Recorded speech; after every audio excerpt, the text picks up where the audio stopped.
అదేవిధంగా buffer stock నిర్వహణ లోపం కారణంగా యూరియా ధరలకు సంబంధించి ఈరోజు బ్లాక్ మార్కెట్లో బస్తాకి 60 నుంచి 100 రూపాయలు. బ్లాక్ మార్కెట్లో బస్తాకి 60 నుంచి 100 రూపాయలు పెంచి అమ్ముతున్నారు.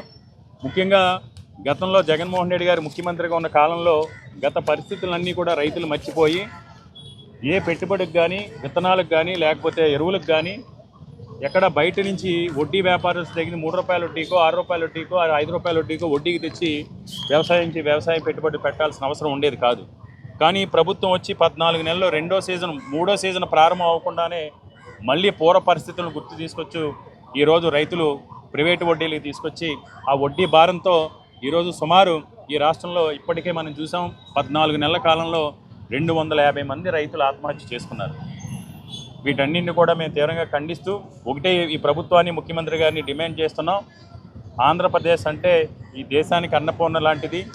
ఇలాంటి పేరు ప్రఖ్యాతులున్న, ఇంత ప్రతిష్ఠున్న ఆంధ్రప్రదేశ్ వ్యవసాయ రంగాన్ని మీరు నిర్లక్ష్యంతో కాకుండా ఈ వ్యవసాయ రంగం మీద దృష్టి పెట్టి రైతుకున్న ప్రతి